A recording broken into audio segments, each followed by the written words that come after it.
नमस्कार, सिरपोस्ट में आपका स्वागत है। मैं स्नेहा भारती आपके साथ। इस वक्त मैं मौजूद हूँ शहर के जाने माने हॉस्पिटल एशियन सिटी हॉस्पिटल में, जो कि पाटलिपुत्र इंडस्ट्रियल एरिया में मौजूद है। जी हाँ, और आज हमारे साथ मौजूद है एशियन सिटी हॉस्पिटल के सीएमडी मिस्टर नरेंद्र कुमार पांडे।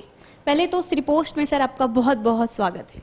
बहुत बहुत धन्यवाद Sneha, great pleasure to meet you. आपका ये हॉस्पिटल काफ़ी फेमस हो रहा है इन दिनों, और क्योंकि यहाँ पे जो व्यवस्था आपने किया है वो काफ़ी अच्छा है और लोग इसे काफ़ी पसंद भी कर रहे हैं। तो आप इस हॉस्पिटल के बारे में कुछ जानकारियाँ दीजिए, जिससे लोग और भी ज़्यादा इस हॉस्पिटल की तरफ अपना रुझान बढ़ाए। स्नेहा, हमारा जो अभी हमारे 6 हॉस्पिटल चलते हैं और मेन हॉस्पिटल है वो एनसीआर में है, 425 बेड का है। ये जो सिटी हॉस्पिटल है, मैं चूँकि पटना का प्रोडक्ट हूँ, पटना में बड़ा हुआ हूँ, पटना मतलब गंगा के नॉर्थ से बिलोंग करता हूँ, छपरा से बिलोंग करता हूँ, तो मेरी बड़ी इच्छा थी कि हमारा एक लोकेशन पटना में होना चाहिए। तो उस हिसाब से हमने इसको स्टार्ट किया था, और जब स्टार्ट किया तब से हम कोविड से ही जूझ रहे हैं। पिछले कोविड में यह हॉस्पिटल काफ़ी व्यस्त रहा है और हम लोगों ने, जहाँ तक मुझे जानकारी है, बहुत अच्छी सेवा हमारे डॉक्टरों ने करके दी है। इस बीच में अभी इसका NABH से एक्रीडेशन हुआ है, जो क्वालिटी की ऑडिट करके हॉस्पिटल सर्टिफाइड हुआ है। उसके लिए अभी आज मुझे यहाँ आने का सबसे बड़ा मुद्दा था कि मैं देखना चाहता था कि कोविड की अगर अगली वेव आती है तो हम उससे कैसे निपटेंगे। हमारे पास पिछली कोविड में ढेर सारी परेशानियां थी।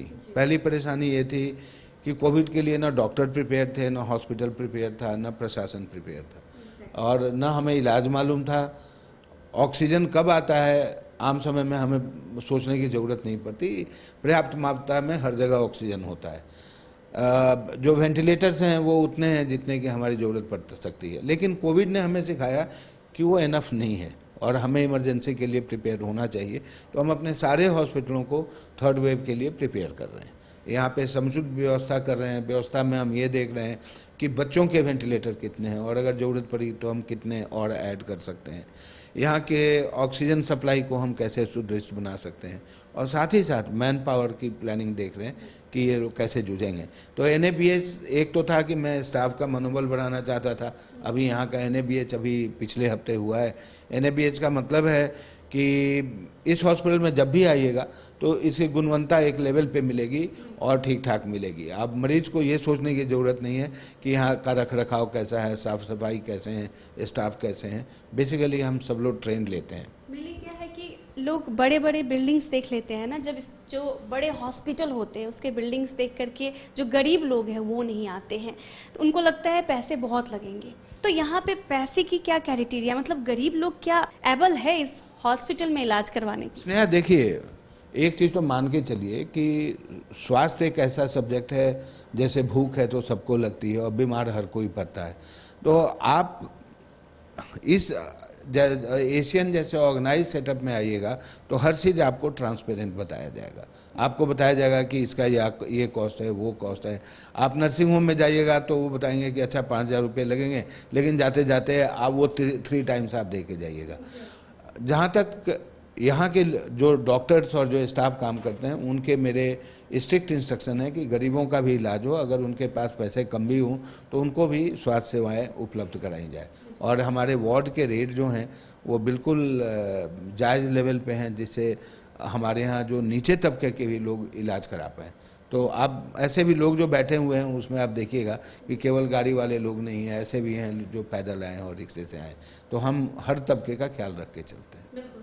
और आगे क्या प्लानिंग है बिहार में, लाइक और भी जगह पे आपको हॉस्पिटल्स खोलने हैं बिहार में? देखिए, अभी तो हम इस हॉस्पिटल को ही अभी एस्टेब्लिश कर रहे हैं।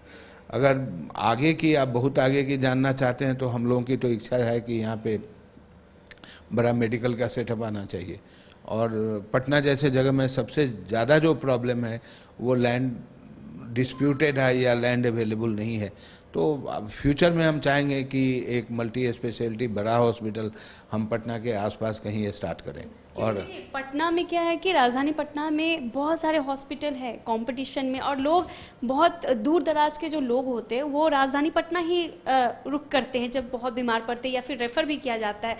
तो क्या बिहार के अन्य ज़िलों में क्या आप इस तरह के हॉस्पिटल खोलना चाहते हैं क्या? जैसे आप तो छपरा से बिलोंग करते हैं, तो आपको कभी ऐसा लगा कि छपरा में भी ऐसे हॉस्पिटल होने चाहिए? देखिए, अब तो बिहार में तो नहीं है, लेकिन धनबाद में हमारा हॉस्पिटल चल रहा है, 200 बेड का हॉस्पिटल चल रहा है, तो वो उसको भी मैं बिहारी मानता हूँ। धनबाद जिला स्कूल का मैं प्रोडक्ट हूँ, और वह अब अलग है, लेकिन वो मैं झारखंड और बिहार को एक ही एंटिटी मानता हूँ।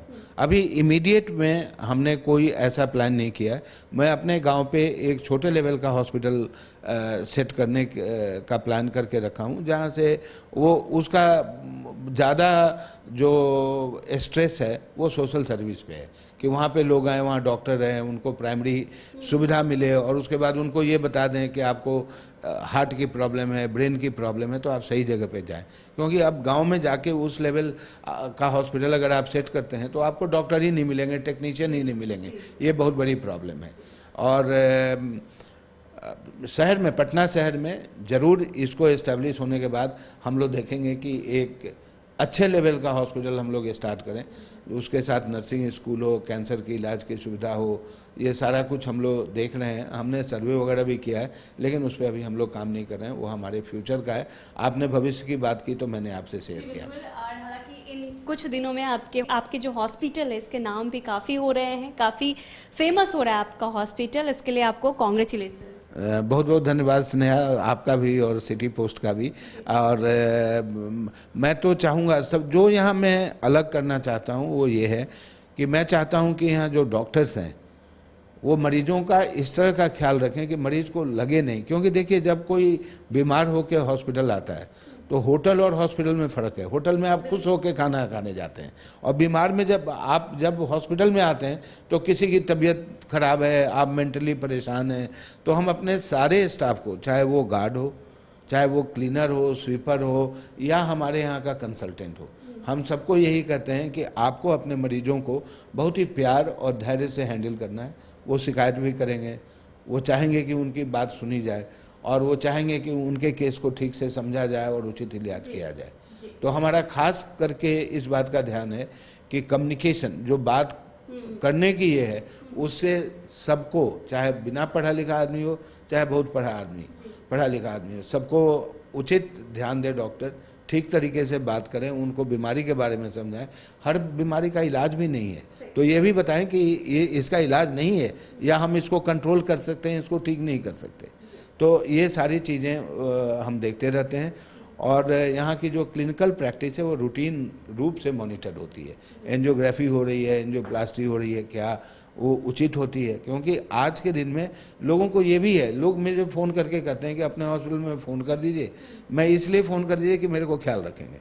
तो ये तो कभी होना ही नहीं चाहिए। आप जब हॉस्पिटल में आए तो आपको हमेशा ये महसूस होना चाहिए कि लोग आपका ख्याल रख कर रहे हैं। तो ये लोगों की सोच है, वो इसलिए है कि लोगों के मन में धारणा है कि एक दूरी है वो डॉक्टर और मरीजों के बीच की है। मैं उसको ख़त्म करने का प्रयास करता था। आपको बताना चाहूँगा कि हमारे यहाँ जो कार्डियोलॉजी की जो सेवा है वो बहुत ही उम्दा किस्म की है। 2 सीनियर कार्डियोलॉजिस्ट यहाँ पे हैं, और कैथ लैब की सर्विस जो है वो 24 आवर यहाँ चलती है। यूरोलॉजी भी हमारा बहुत ही स्पेशल डिपार्टमेंट है, और आईसीयू के लिए हमने खास करके आईसीयू का स्पेशलिस्ट हमने दिल्ली से मंगा के यहाँ रखा है, क्योंकि हमारा ये सतत प्रयत्न है कि जो आईसीयू में जो गंभीर रूप से लोग भर्ती होते हैं उनकी रिकवरी अच्छी से अच्छी हो। बहुत बहुत धन्यवाद सर रिपोर्ट से बातचीत के लिए। Thank you Sneha, great pleasure, thank you. तो ये जो हॉस्पिटल है एशियन सिटी हॉस्पिटल, उनके सीएमडी ने क्या कुछ कहा आपने सुना ही। ये जो हॉस्पिटल है हर एक तबके को ध्यान में रखकर बनाया गया है। गरीब से गरीब और अमीर से अमीर हर लोग यहाँ इलाज करवाने आते हैं। और कुछ दिन पहले जब कोविड का 2nd वेव आया था, उस वक्त इस हॉस्पिटल में काफ़ी मरीजों को सेवा दी गई थी, गरीब लोगों को भी सेवा दी गई थी, और बहुत ही अच्छे ढंग से यहाँ पर डॉक्टर्स जो हैं मरीजों को ट्रीट भी करते हैं।